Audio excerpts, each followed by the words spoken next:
जय श्री राधा माधव। सद्गुरुदेव भगवान की जय हो। पूज्य श्री भाई जी की पुस्तक से। हमारे जांचने की तो एक ही बात है, चाहे जैसे हो दो कामों में से एक ही काम कर लेना चाहिए।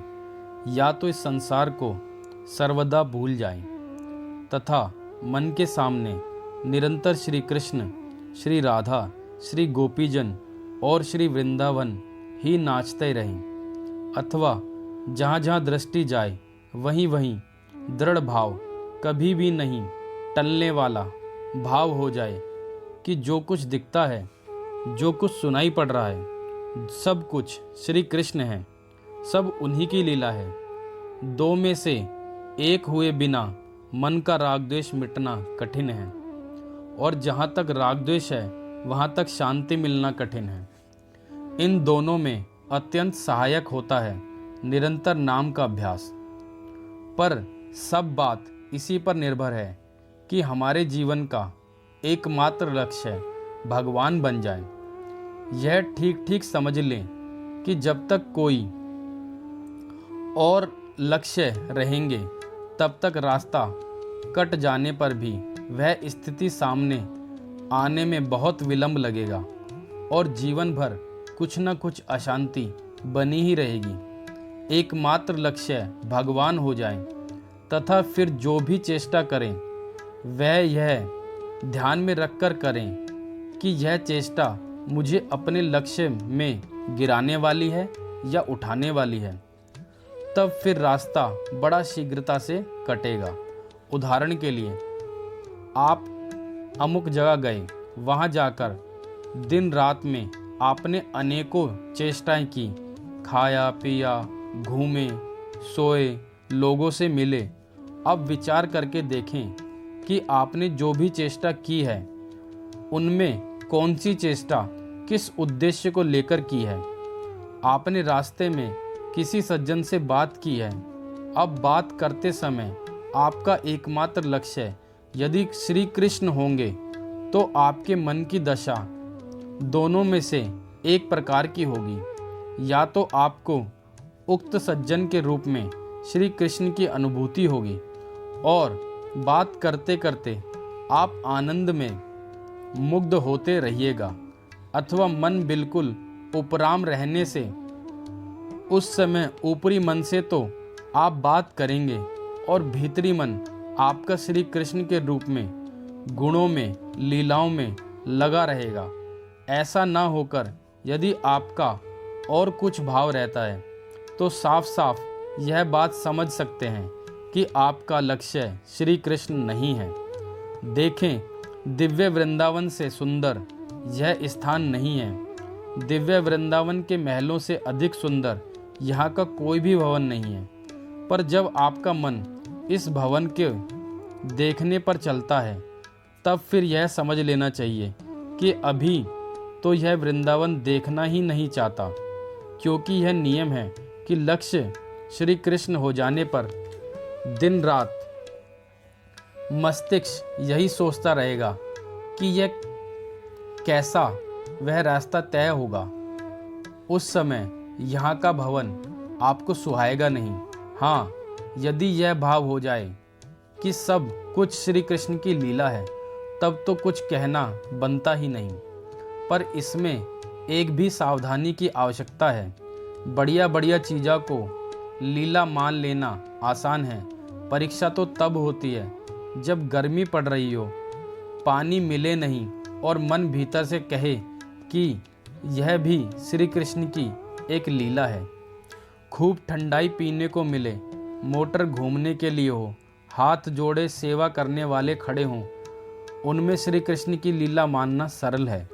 इसलिए आपसे प्रेमवश निवेदन किया है कि कहीं भी जाएं, कुछ भी करें, अपना लक्ष्य ना भूलें। हम अमुक काम क्यों करते हैं, यह खूब विचार कर उसे करें। किसी के यहाँ आप जीवने बैठे हैं, अब उस समय भी आपको यह ध्यान रहेगा कि हम खाते क्यों हैं, श्री कृष्ण को प्रसन्न करने के लिए या भोग भोगने के लिए। भोग भोगने के लिए खाना दूसरी तरह का होता है तथा श्री कृष्ण को प्रसन्न करने के लिए खाना दूसरी तरह का। आप खाएंगे वे ही चीज़ें तथा जितनी खाते हैं उतनी ही खाएंगे, पर श्री कृष्ण लक्ष्य होने पर आपका मन उस समय श्री कृष्ण का ही चिंतन करता रहेगा, या परोसने वाले में भी आपको श्री कृष्ण दिखाई देंगे तथा आपका मन आनंद से भरता ही रहेगा। यदि आपका लक्ष्य श्री कृष्ण है तो फिर मन में संसार के चित्र तो बहुत अधिक पहले से ही भरे हुए हैं। अब यहाँ के भवन को और क्यों भरें? यह नया मैल ही तो भरेगा। उसकी जगह यदि श्री कृष्ण के उन निकुंजों को याद करेंगे जो एक से एक बढ़कर सुंदर है, जिनकी छाया को भी संसार के समस्त बगीचों की सुंदरता छू नहीं सकती, उन निकुंजों में मन फंसाएं तो कितना लाभ होगा। स्वयं शांति पाएं तथा अपने पास रहने वालों को भी शांति दें। हाँ, एक बात है, मन है बदमाश, यह रुके नहीं तो एक और उपाय है। जैसे उस महल में गए थे, वहाँ पता नहीं क्या क्या देखा, पर जो जो चीज़ें आपने देखी उसी के आधार पर दिव्य वृंदावन की कल्पना उसी समय साथ साथ करते जाते, तो जैसे जहर के साथ अमृत भरा जाए, वैसे ही इन संस्कारों के साथ ही एक ऐसी दिव्य चीज़ मस्तिष्क में घुसती चली जाती है कि वह बहुत काम देने वाली हो जाती है। आपकी बात नहीं है, पर प्राय ऐसा होता ही है कि जिन चीज़ों को देखते समय भगवान को तो हम भूल जाते हैं और चीज़ माया केवल दिखती है, जिसका परिणाम होता है दुख। इस मन से ही तो लड़ना है, इसी में तो बहादुरी है। इससे कहिए, यार, अनादिकाल से तेरे कारण ही मैं श्री कृष्ण से बिछड़ा हुआ हूँ, पर अब श्री कृष्ण की कृपा से तुझे मैं श्री कृष्ण के पास ले जाकर निहाल कर दूंगा, स्वयं निहाल हो जाऊंगा। यह ना करके आप मन का कहा करेंगे तो फिर तो यह अभी आपको भवन देखने के लिए कहता है, फिर बाजार देखने को कहेगा, दुकान संभालने के लिए कहेगा। इस पर तो शासन करना ही पड़ेगा। चतुराई से जैसे वह यह आपको धोखा देता है, वैसे ही चतुराई से आप इसे बांध लीजिए। जब यह बहुत अड़ जाए कि मैं तो अमुक चीज़ देखूंगा ही, और वह पाप की बात ना हो तो दिखा दीजिए, पर उसके साथ ही किसी न किसी रूप में श्री कृष्ण को भी जोड़े रखिए, जिससे उस जहर का असर ना हो।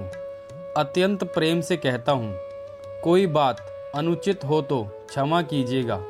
प्रेमवश कह रहा हूँ, इस शरीर को बिल्कुल मन से उतार देने की चेष्टा करनी चाहिए। मामूली सर्दी गर्मी भी यदि सहन नहीं होगी तो वृंदावन में जीवन कैसे बीतेगा? वहाँ तो मच्छर खूब काटेंगे, पानी गरम गरम पीने को मिलेगा। पास में यदि पैसा ना रहा तो खाने का भी ठिकाना नहीं कि रोज मिले ही। फिर यदि पित्त गर्म होने की परवाह बनी रही तो ब्रज के वास कैसे कर सकेंगे? इसका यह अर्थ नहीं है कि खाए पिए नहीं, अच्छी तरह खाइए, पर मन से ये चीज़ें उतर जाएं। लू चल रही है, अब बार बार सोचिए, अरे बाप रे, बहुत लू चल रही है, तो अशांति बढ़ेगी। यह ना करके सोचिए, आहा, क्या ही सुंदर जीवन 2 दिन के लिए मिला है। घर रहते तो इस लू का आनंद कहाँ मिलता। फिर मन में आनंद होने लगेगा। भागवत में कहा है, आकाश वायु अग्नि जल पृथ्वी नक्षत्र सभी प्राणी सभी दिशाएं सभी वृक्ष सभी नदियाँ नद समुद्र, ये सब के सब चाहे अचर हो या चर हो, कोई भूत हो, सब श्री कृष्ण के शरीर हैं। यो मानकर अनन्य भाव से सबको प्रणाम करें। अब लू चल रही है, गर्मी है, उसमें आग है ही, तथा वायु भी है। यदि वह भावना हो जाए कि अग्नि एवं वायु रूप में मेरे शरीर को श्री कृष्ण छू रहे हैं, तो कितना आनंद हो। जय श्री राधा माधव।